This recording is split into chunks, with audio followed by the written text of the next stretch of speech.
Сега Драгомир Драганов ще трябва да спре играта и го направи, защото има проблеми. Той очевидно доста сериозен с привърженик на Локомотив Пловдив. Естествено, най-важното тук е здравето на всички въвлечени в тази среща. Какво се случва? Дано всичко е наред с този привърженик на домакините.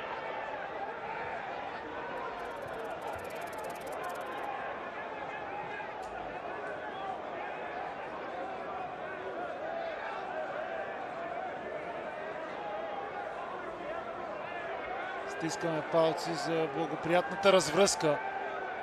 Този доста притеснителен, доста стряскащ дори момент.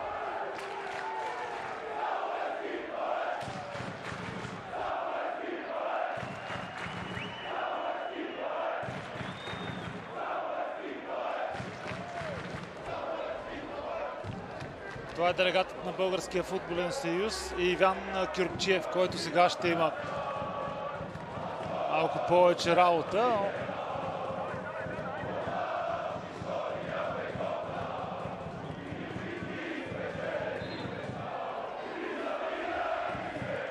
В това отношение, което виждате в момента, е именно начинът, по който са настанени сините привърженици. Също се надяваме да не се стига до ексцеси или още повече до някакви инциденти с привържениците на сините, които няма да гледат по най-комфортния начин тази среща.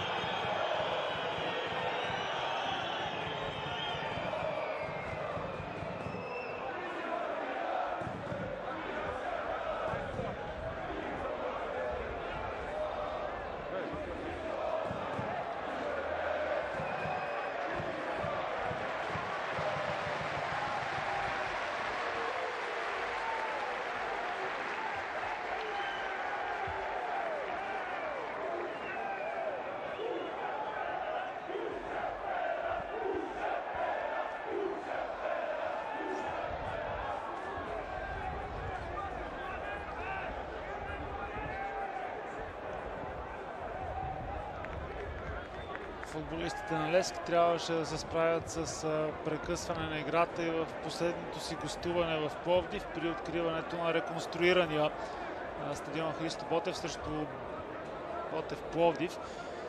Пирошоуто на жълто-черните доведе до няколко продължителни спирания на играта. Естествено, това е предпочитания вариант с оглед и на, отново трябва да кажем, стряскащия момент с линейката на игрището, която ще откара привърженика на Локомотив Пловдив, за когото естествено стискаме палци.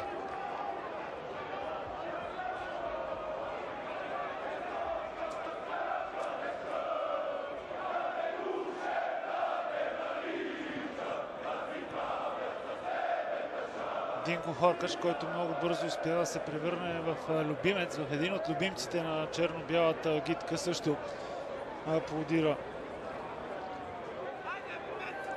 усилията на всеки един на трибуна Бесика да помогне в това носилката да бъде свалена по най-безопасния, най-плавния начин.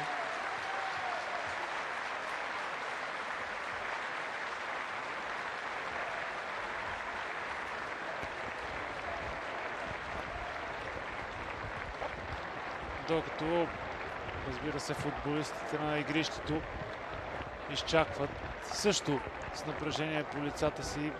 Надяваме се благополучната развръзка на този инцидент.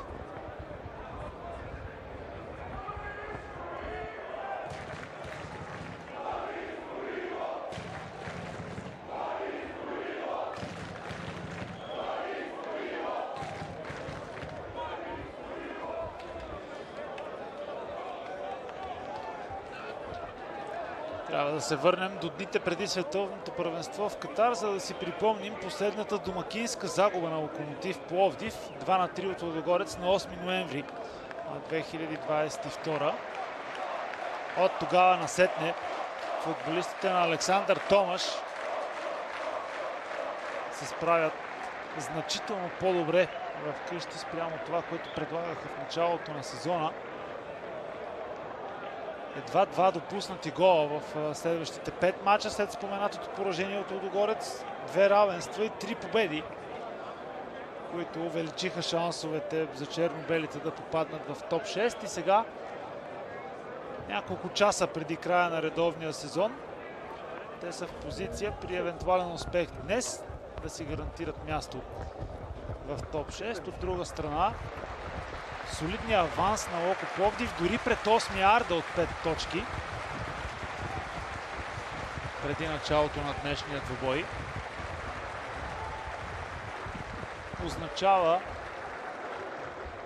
че ако Локомотив Пловдив остане в тази група, определяща седмия в крайното подреждане, то хората на Александър Томаш ще имат отлични изходни позиции за атака на седмото място и оттам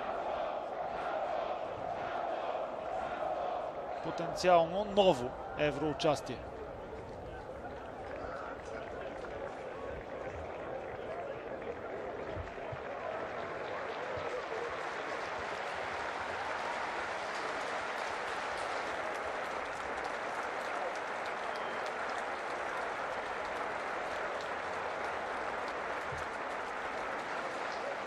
От тук насетне всичко е в ръцете на медицинските лица, които ще се погрижат за привържени към Локомотив Пловдив. Разбира се, целият екип е пожеланието всичко да се размине благоприятно.